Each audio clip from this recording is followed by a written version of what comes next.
We're just talking about great coaches and what constitutes a great coach and what traits do you want them to possess. The best ones that you've ever came across here in the Bay Area. I gave my answer, Bochy. FP went Walsh. And again, this comes on the heels of the Giants on the road going to Texas to face Bruce Bochy, a guy that one of the greatest managers to ever do it for the Giants. So, FP, I don't know why I'm radio version emotional, but coaches matter in all walks of life, and I share with you Wendell Basie, the head coach for me for CYO in Union City, California, and I never thanked him, and I did on the show all because of you. And I don't want to fight you right now, but there are reports out in the Twitterverse about the Lakers. I thought the job was going to their head coaching position was going to go to J.J. Redick. I wasn't mad at that. I didn't understand it, and I knew him and LeBron were cool, but you saw Steve Kerr, come out of nowhere, Jason Kidd, Mark Jackson. So I wasn't hating on Redick, but all of a sudden, coming from the outside is UConn's Dan Hurley. Here he comes. A good finish. He might get the job to the point to where he's met with his players, and he's told them that he's negotiating with the Lakers.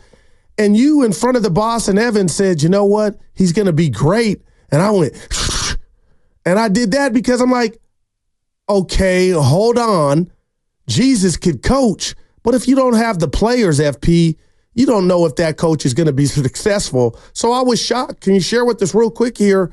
I'll take your time, nothing real quick. Why you think Dan Hurley's going to be a sure shot good head coach? We got 3 hours left. Yeah. What kind of coach would Jesus be, by the way? A good coach. You think he'd be a good coach? Yeah, he'd be a fair coach.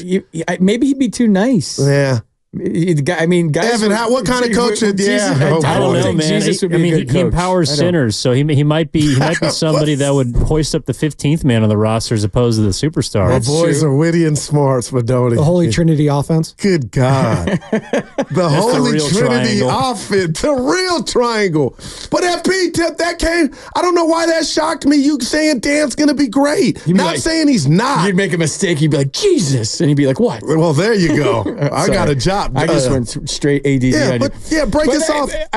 I'm not going to sit here and pretend that I know a lot about Dan Hurley other than he's won 2 national championships. By all accounts, he's a people person. He's a great communicator. Man. He blends people together very well. And I think at the highest level, when you got LeBron said, hey, I'm going to be after a coach that's here after me. Wink, wink. But yeah, okay. That's the best for the organization. Yeah. And I think when you're talking about the Lakers, what do they have? 7 head coaches in the last 10 years? And basically LeBron's the coach. And now you're going to have somebody that's going to lend stability to the organization. He's got resume. Usually sometimes the college coaches don't translate in the NBA, but I think now college is more like the NBA than ever. Wow. With the that's NIL, the that's transfer portal, and you got a kid for 1 year. If you look sideways at a kid, he's going to transfer. Wow. And, same thing in the NBA. So I think, based on what you hear, if I were the Warriors and how this affects the Warriors, they're going for long-term stability in the Lakers organization, something they haven't had since Phil Jackson. Yeah, Kerr's got 2 more years on his deal. And they're going to let him apparently do everything. And I think if you give somebody a long-term contract, that instantly lends them credibility because I ain't going nowhere. So you're either on board with me or see it. And I don't think the Lakers have had a coach like that recently that has the pop now of the long-term contract and the stability in the organization. So this could affect the whole division because the Lakers aren't that far off, if we're being honest. And that's what I told Evan. I told Evan, had they Spadonio like this, and I mean it, I'm going to stick to my gun. Will and Marine, we're coming to you. Give us a second here.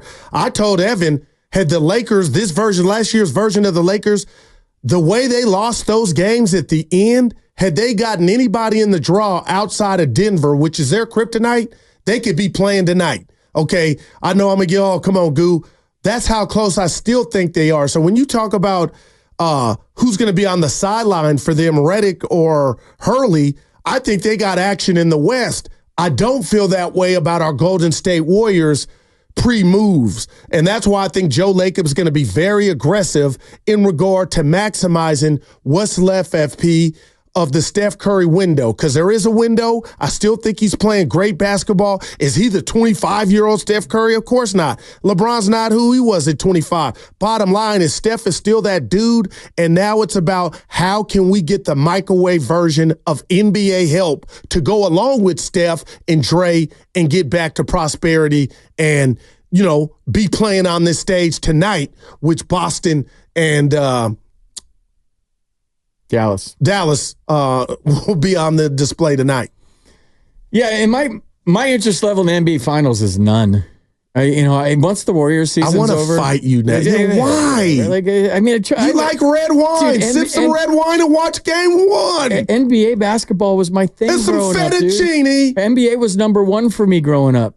And what I was a Showtime Lakers guy. Here we go. Steiny with baseball. Showtime Lakers guy, dude. Like, I was from Michigan. Magic was from Michigan. He came out west. We came out west. I started following the Lakers. They were the most exciting thing I'd ever seen. Tell me when it turned. I played basketball till midnight every night with all my friends, and basketball was my number one sport. And it was teams. It was assists. It wasn't about my poster or my endorsement. Yes. It was about playing defense and physicality, and I hated Larry Bird, and I hated the Celtics. Keep going. And I grew up loving basketball is number one. Right. Football is number two, and baseball is number three. And that's how it went my whole youth. When did it shift? I don't know. I just the NBA's lost me with it's minus the team down the street. There's a lot of individuals. Wow, and not a lot of defense. There's not a lot of physicality. There's just so you won't watch it all tonight. Yeah, you'll catch the highlights. I don't care. And I'm excited. If I got the Warriors goosebumps. were in it, I'd have my Warriors stuff on, and I'd be having a party somewhere, and we'd be But if it's not the Warriors, and I was a Kings guy in the late '90s, early 2000s, the Maloofs, and then and I don't know basketball with maybe being on the East Coast for 11 years and the Wizards were the team. Well, boy, I just kind of lost interest in it there. It. But yeah, but getting back to like the influence, stability, and a coach has on organization, Steve Kerr is that guy.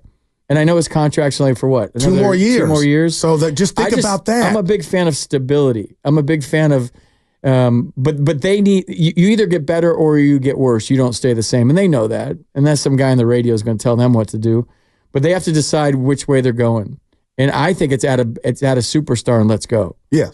And no doubt. Like go sign somebody big. And that's what the 2 years left on his deal. That's what they symbolize to me real quick, FP, before we got to Will and Marin, is, hey, we got 2 years left of this window.